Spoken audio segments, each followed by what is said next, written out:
He slept naked, and when he woke up, the alien woman was in his arms.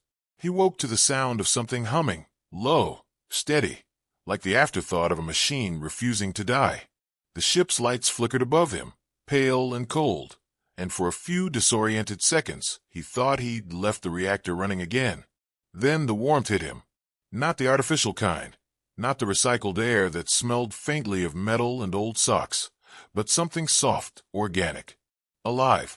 He opened one eye and saw hair, silver, like spun wire, glowing faintly in the dim light. It brushed against his chest as something shifted beside him. He froze. His brain tried to assemble logical explanations. Malfunctioning android, hallucination due to oxygen deprivation. Maybe he'd finally gone mad from loneliness. Then she stirred. Her skin was faintly luminous, her ears long enough to make his half-asleep mind whisper, "Elf," before correcting itself. No, not Elf. Wrong universe. She opened her eyes slowly, and he felt his heart seize as they reflected light like polished metal. "Your heartbeat calmed me," she said, her voice soft and strangely resonant, like someone speaking from both near and far. He blinked at her. Usually people just use a pillow for that." Her brows knit together as if he'd said something deeply profound and slightly offensive. "A pillow." He gestured vaguely. "Soft, not alive. Doesn't usually talk back in the morning."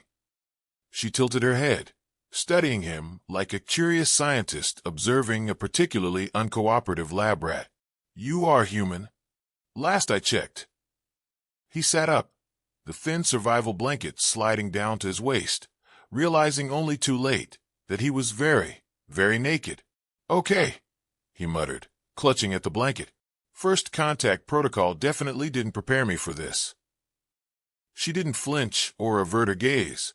Her eyes followed him with calm curiosity, and something about that made him feel even more exposed. "You were emitting a distress signal," she said. "I followed it.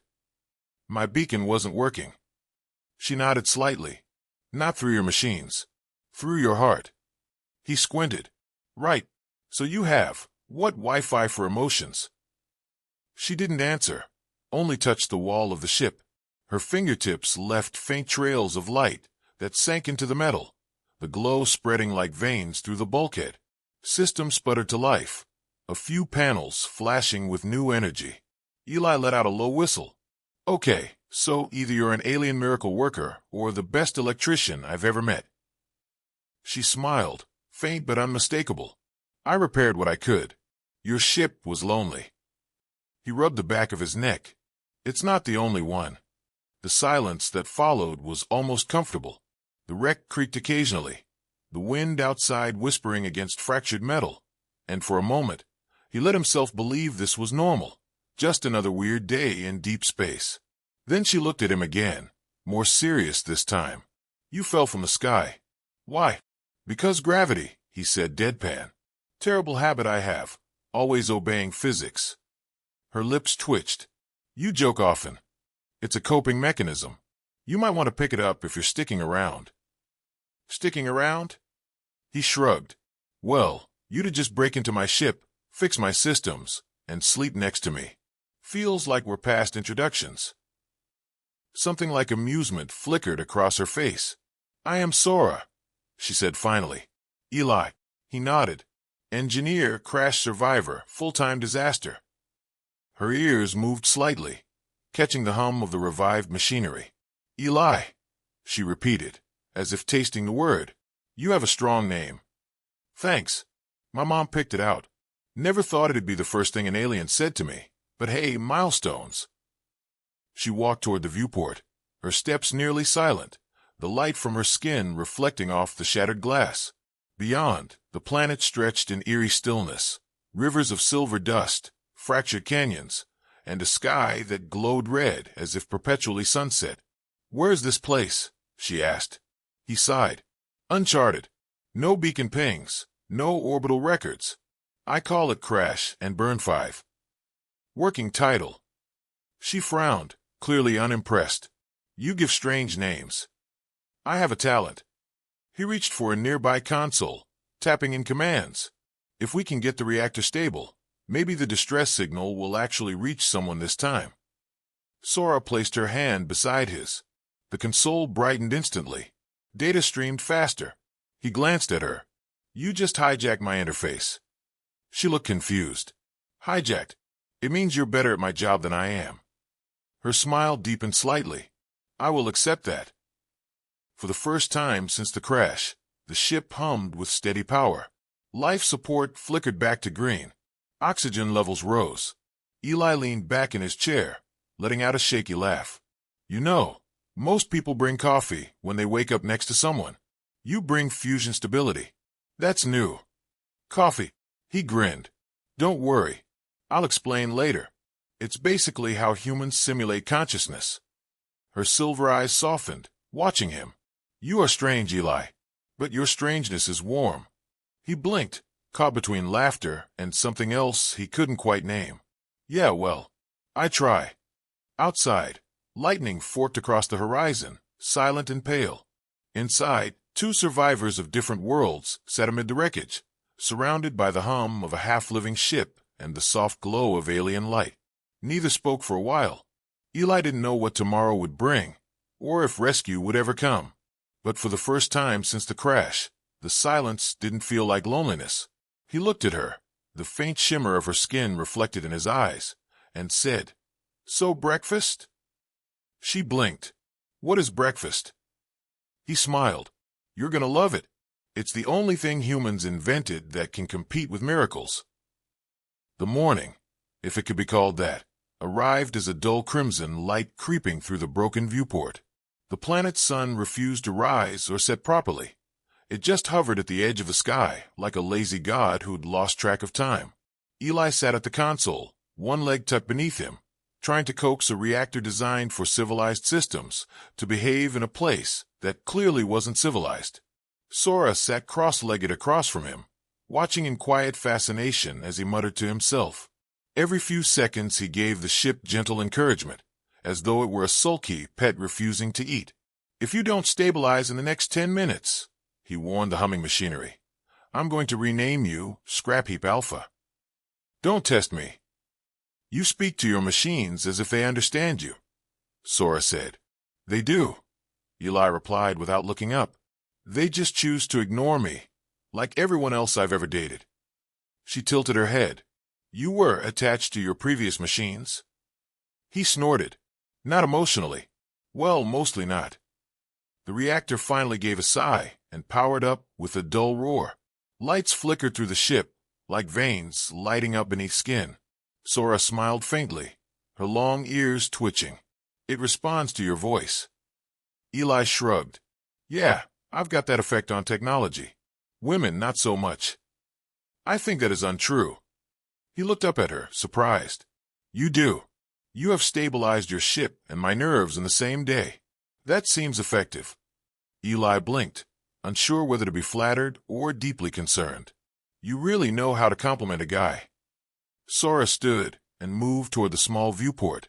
The red horizon shimmered like molten glass. She placed her hand on the metal frame. The energy here feels wrong. The air is alive, but dissonant. That's poetic, he said. I call it mildly radioactive. I sense currents beneath the surface, she continued. Something is resonating with the crash. Eli sighed. That's great. I love a good ominous resonance before lunch. She ignored the sarcasm and closed her eyes. The glow from her skin pulsed faintly, synchronizing with the rhythm of the ship's systems. For a moment, the humming reactor harmonized with her energy, the frequencies merging. Then she gasped and pulled her hand back. What happened? There is something below, she said. Something old. It heard me. Eli froze mid-keystroke. Heard you? As in, metaphorically, or as in it's now listening in on our private conversations. Her silence did not reassure him. Well, he muttered, that's fine. I love mysterious, possibly malevolent underground entities. Adds excitement to my post-crash routine. She turned to him. We should go outside. Outside, he repeated flatly. The same outside that's trying to kill us, with acid wind and fluctuating gravity. It won't harm you. The resonance field is shifting. The planet recognizes you now. Recognizes me? What am I, It's emotional support human. She only smiled. You emit warmth. It listens. He stood, rubbing his temples. Fantastic. I'm being befriended by a planet. My therapist would have a field day if she weren't 80 light years away. Together they suited up, though Sora insisted she didn't need the helmet. My skin filters toxins, she explained.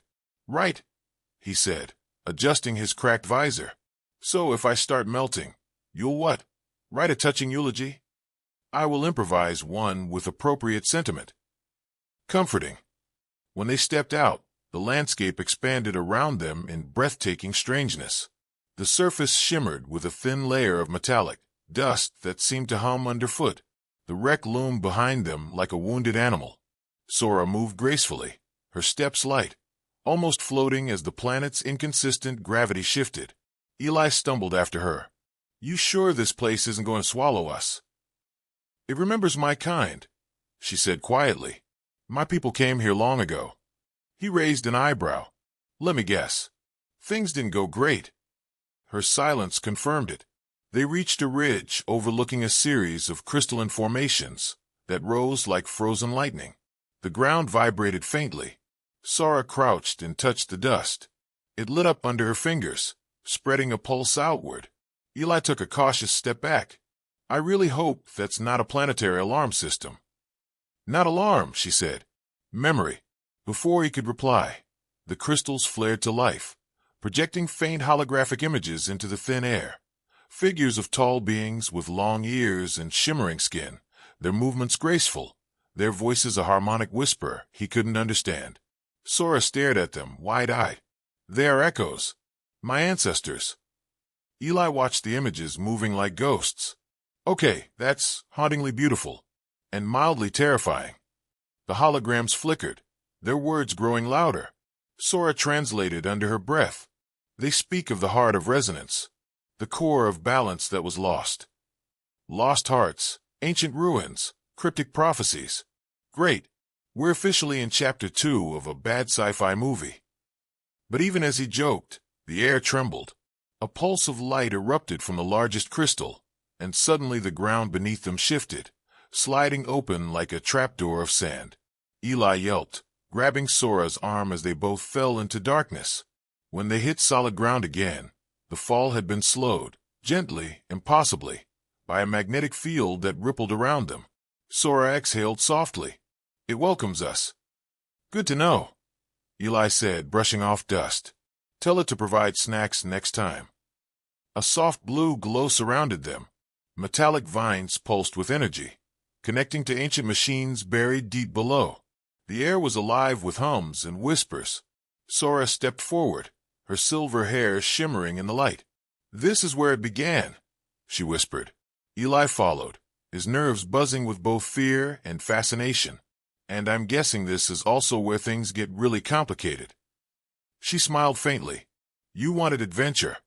I wanted coffee, he said. This is a close second. Somewhere in the darkness, a pulse echoed back, deep, slow, and unmistakably alive.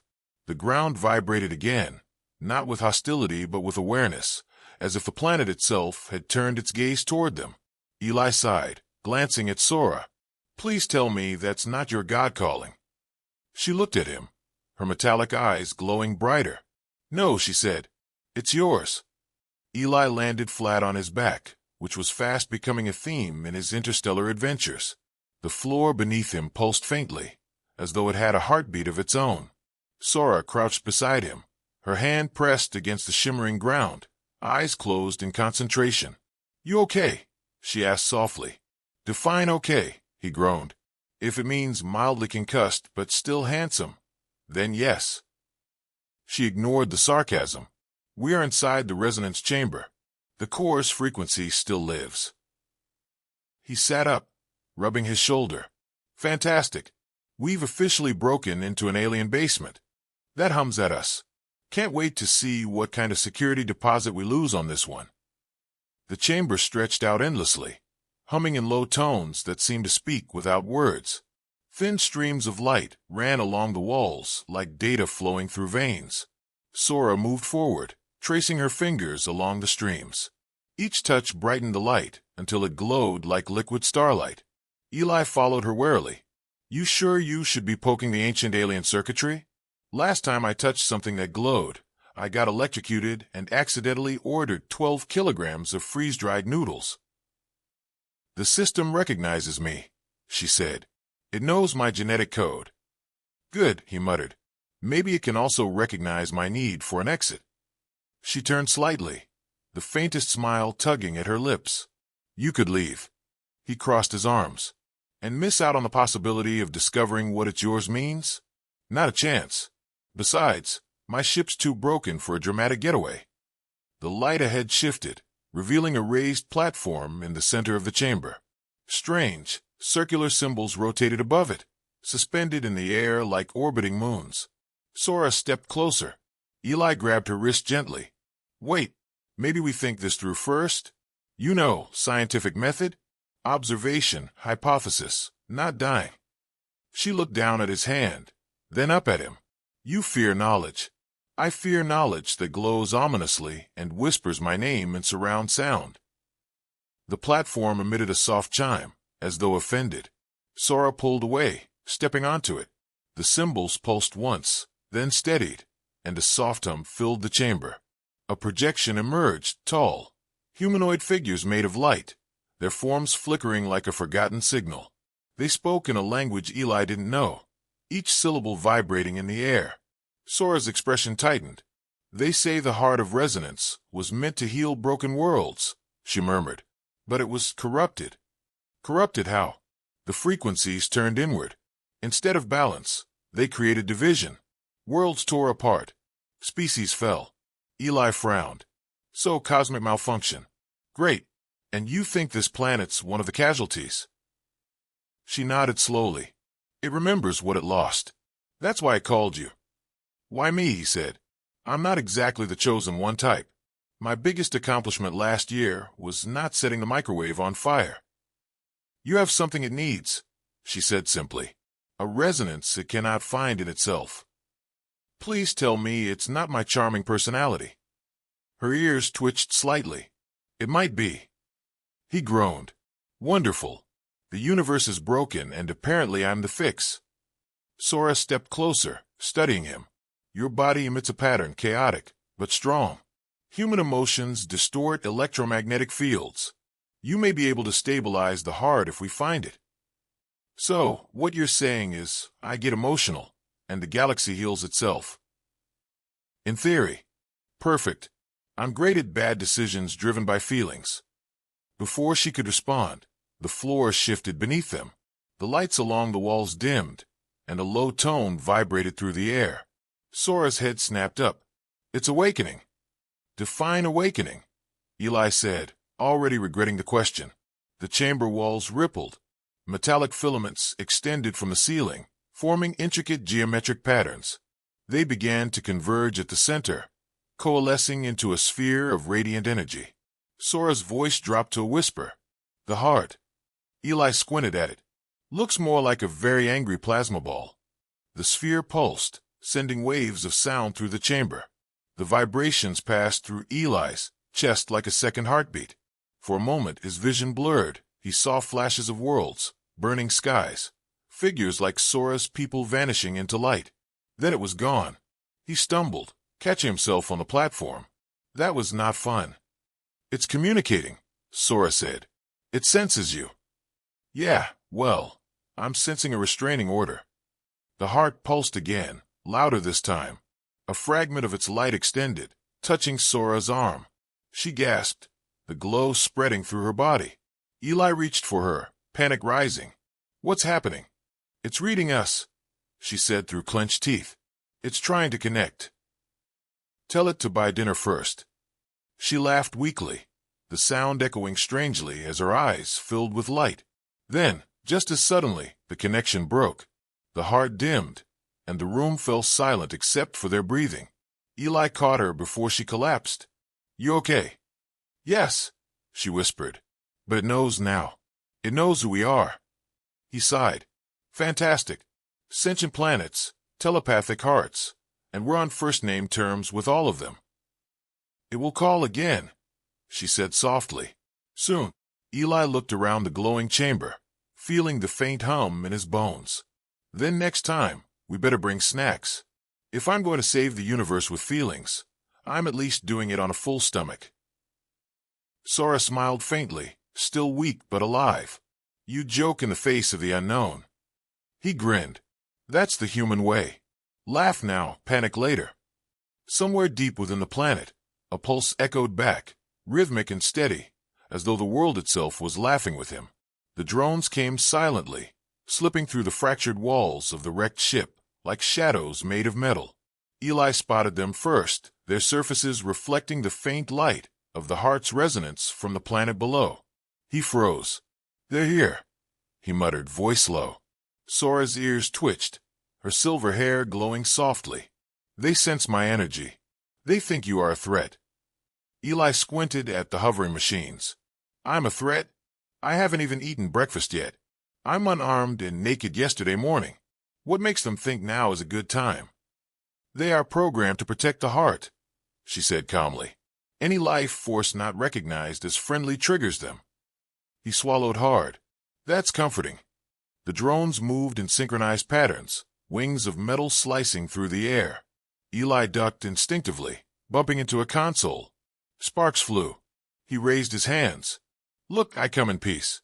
I even make the best interstellar coffee. Sora moved between him and the drones, raising her hands.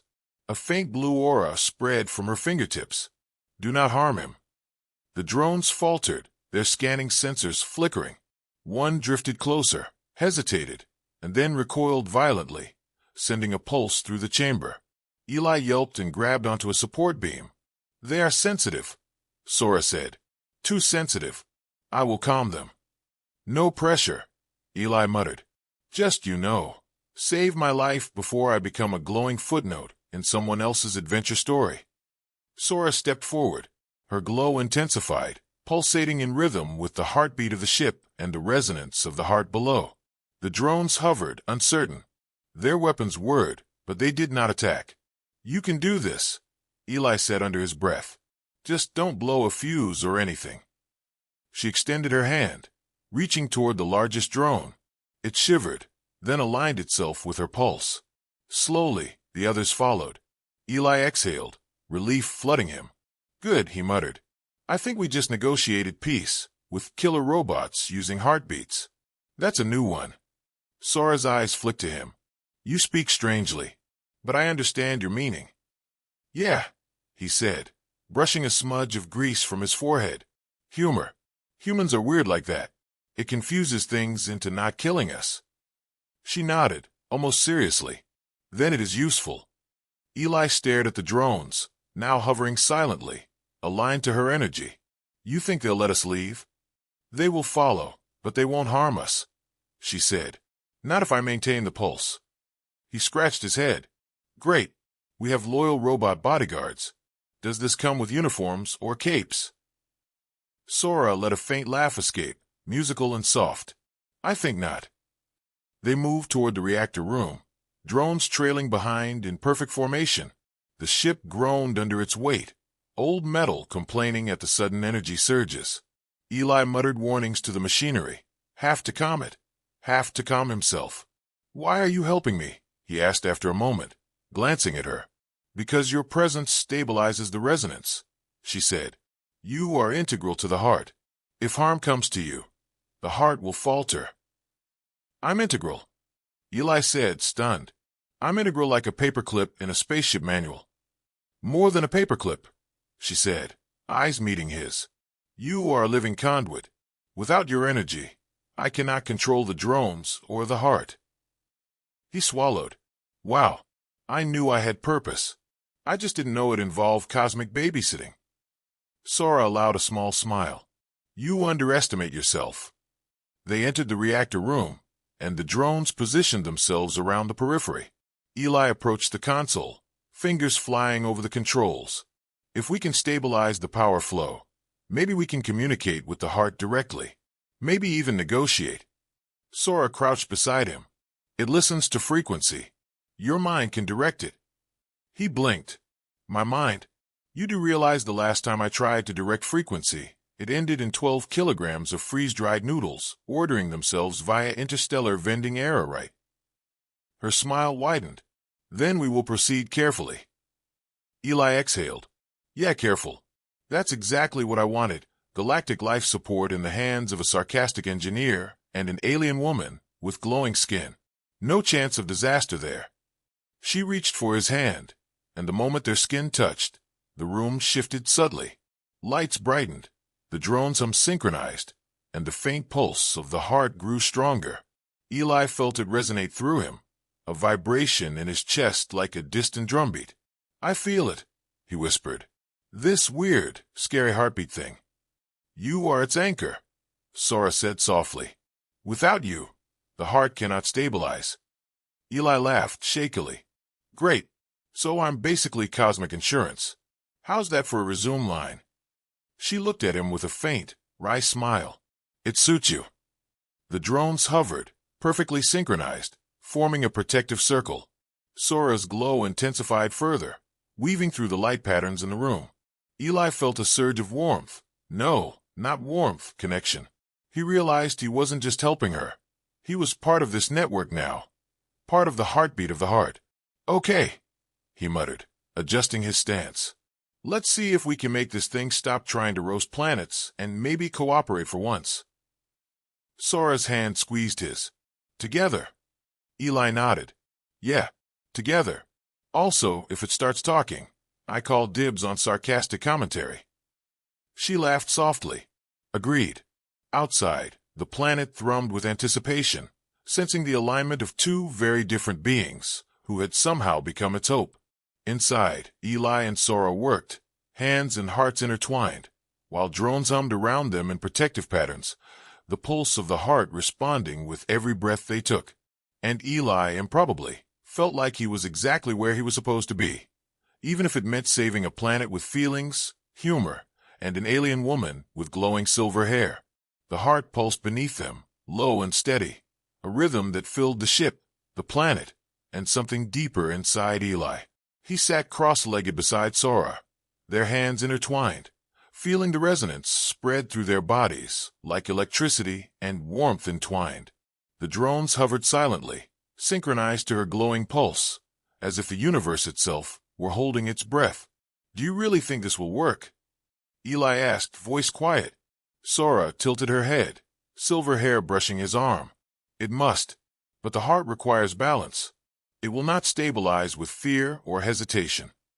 Fear and hesitation, he echoed. You mean my daily existence? She let out a soft laugh. That is precisely why it chose you. Eli shook his head. Great. So, apparently, being a sarcastic engineer makes me essential to cosmic salvation. No pressure.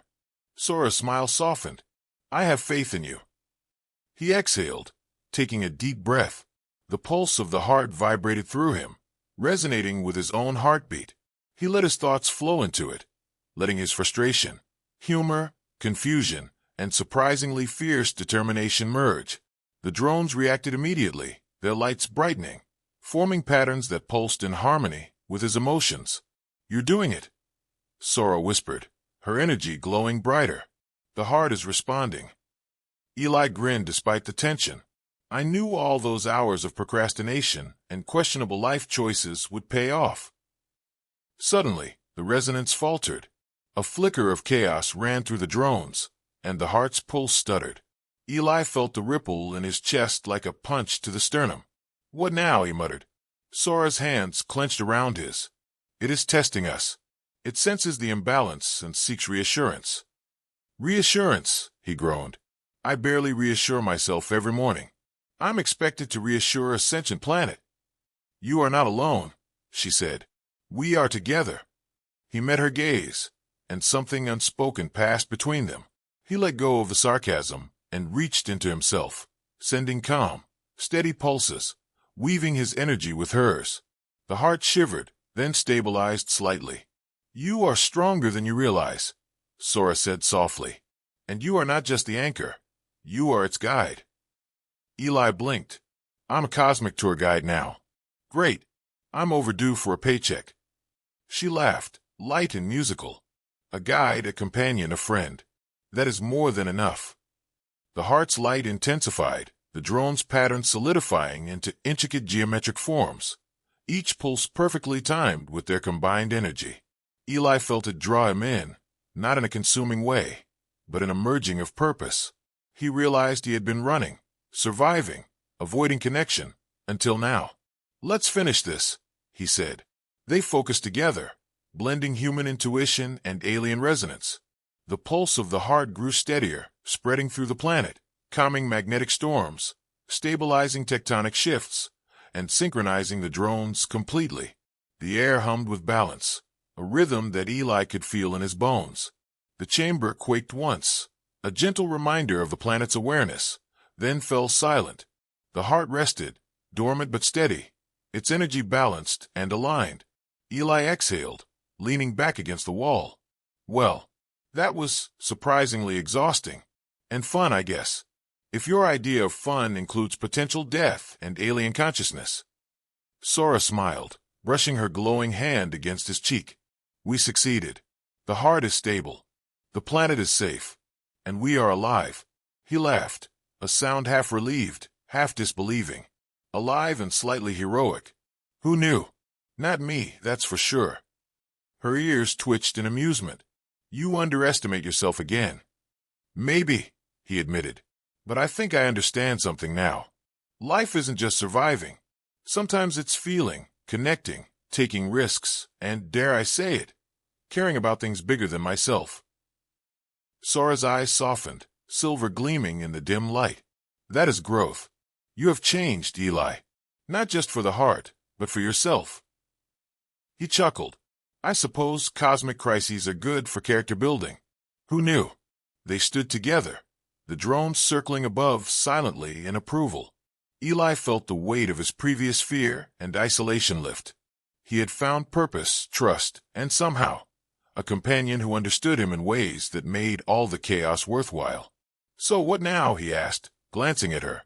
Sora's gaze met his, steady and warm. "We explore. We learn. The heart is safe, but the universe is vast. There's more to discover, together." Eli smiled, a genuine, unguarded smile. "Together. I can handle that, as long as you keep the dramatic glowing to a minimum during dinner." She laughed softly, linking her arm with his. "I will try." Outside, the planet shimmered, calm and alive, its heartbeat steady. The drones hovered, silent guardians. Inside the ship, two beings, one human, one alien, both changed by the trials they had faced, stood together, ready to face whatever the universe would throw at them next. Eli felt it deep in his chest, the warmth, the resonance, the quiet knowledge that he was no longer just surviving. He was living fully, fiercely, with laughter and courage intertwined. And as the ship hummed softly, powered and protected, he realized he had found not just purpose, but connection. And in that, the universe itself seemed to sigh in satisfaction. "Ready for breakfast?" he asked. Sora tilted her head, amused. "Lead the way, Eli." He grinned.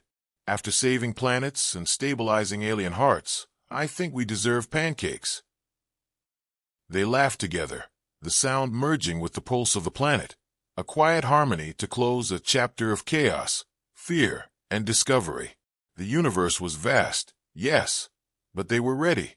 Together. The end.